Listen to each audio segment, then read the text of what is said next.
রায়গঞ্জ লোকসভা কেন্দ্রের বাম কংগ্রেস জোট প্রার্থী আলী ইমরান রাম ভিক্টর চাকুলিয়া বিধানসভার 12 নম্বর বুথ বিনারোধা প্রাথমিক বিদ্যালয়ে তিনি ভোট দান করলেন।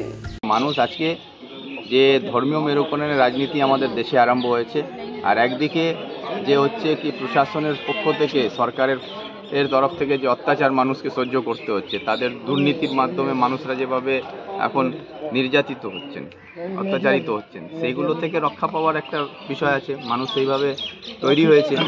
একদিকে তৃণমূলের বিরুদ্ধে, বিজেপির বিরুদ্ধে মানুষ দুহাত তুলে আশীর্বাদ দিচ্ছেন। সকাল সকাল ভোট দিলেন, কি বলবেন? ভোট দিলাম, ভালো লাগলো। আমার আজকে গণতান্ত্রিক উৎসব পালন করেছি একজন দেশের নাগরিক হিসাবে, যেটা আমার কর্তব্য।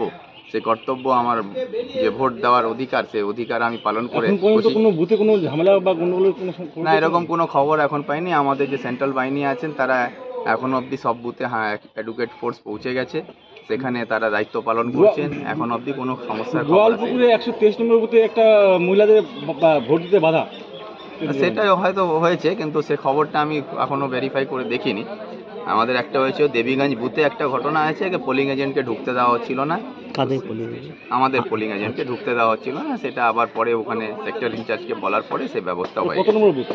সেটা দেবীগঞ্জে বা 117 নম্বর। কোথাও কি মানে গন্ডগোলের আশঙ্কা করছেন? এখন আশঙ্কা তো সব জায়গায় করছে, সারা রাজ্যের মানুষই আশঙ্কায় ভুগছে, কিন্তু সেখানে আমরা চাইছি যাতে গণতান্ত্রিক উৎসব শান্তিপূর্ণভাবে হয়। তার জন্যই আমরা মানুষকেও বলেছি যাতে কোনো অশান্তি না হয় সবাই কাছে। আর এবং মানুষরা যারা আতঙ্কে ভুগছিল তাদেরকে সাহস যোগাবার কাজ আমরা করেছি।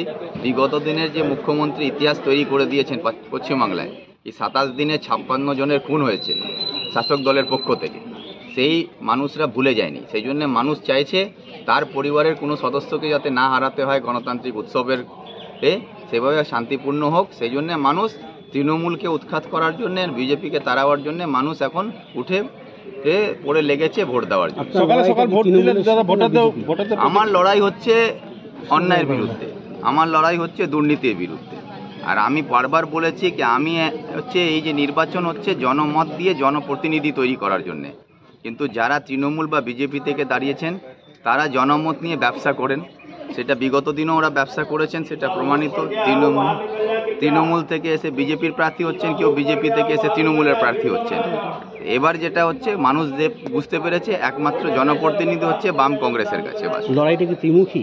লড়াইটা কোনো না, জনতা ভোট দেবে, মনোমুখী লড়াই হবে না, এটা একমুখী লড়াই। Victory is a factor.